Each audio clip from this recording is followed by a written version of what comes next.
Alright, what's good, everybody? Welcome to another video, another trade recap. This is how I made $1,505 on my LUCID FLEX EVAL account.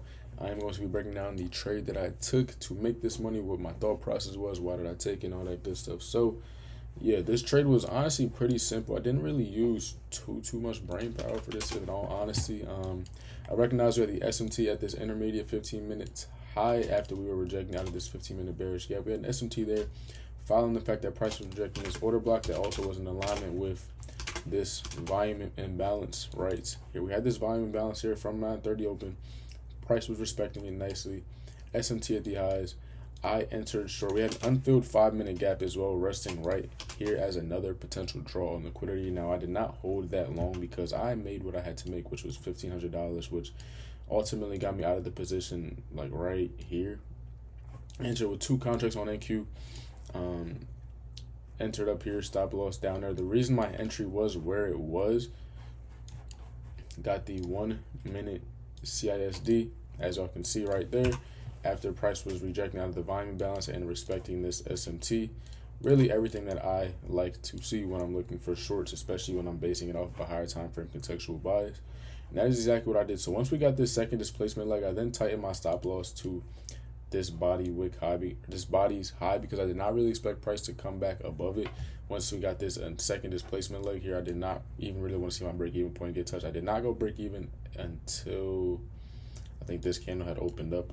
That's when I went break-even, and that is how I managed the position. I actually got wicked. Like, it's 2 executions because I got wicked out at a weird spot. I'll go to trade debate right quick to show y'all the second chart. Y'all could see, like, it was my initial entry I took out, but the second one didn't go through, so I had to hold through some drawdown. We can zoom in a little bit more. I had to hold through some drawdown though, which was kind of annoying. I'll just kind of show y'all. Yeah, I had to hold through an extra couple seconds of drawdown.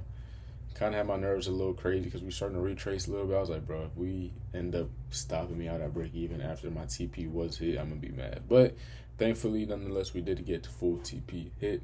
Trade of 8 had whatever glitch going on, but that was really it though. Respecting the volume imbalance, SMT at the high, changed in the states of delivery. We also had a, what was it? I think a 30-second inversion as well. If I go back to check,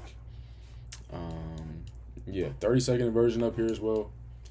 That was, or was it 15-second? 15 or 30-second inversion. We had some that also was in alignment with what I wanted to see with the SMT. Yeah. All right, we close to this 15-second gap here. Had the SMT intermediate sweep of the highs, targeting the unfilled 5-minute. Now, if I was trading this on my regular account, I would have probably gotten the same entry, stop loss here, and I would have most likely just taken off at a 1-to-1, which is damn near close to what I did, but probably, or if my stop loss here, I mean, I would have taken off like right around the entry of that initial 1-minute gap. I do not like to hold trades super long, especially when I'm in on my live accounts. That's just how I trade. I like to go for 1-to-1s, 1-to-1.5s, but this overall was a pretty good setup, a good target, everything I wanted to see. A little bit towards the end of the macro. I do not usually trade towards the end of the macro, but overall, pretty decent setup. Also, if this was my live account, I would have probably just waited for the full inversion as well. If I would have just waited for that inversion, stop loss probably would have been up here, going for that same 1-to-1 right under that unfilled 5-minute.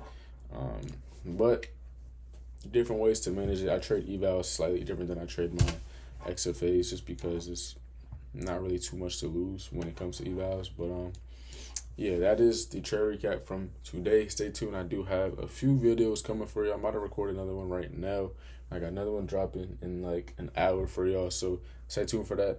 If you are still watching, please leave a like, comment, and subscribe, and I do appreciate you. I'm trying to get back consistent, so I'm back. Y'all have a blessed rest of y'all day though. Thank you for watching. I'm gonna catch y'all on the next one. Peace out.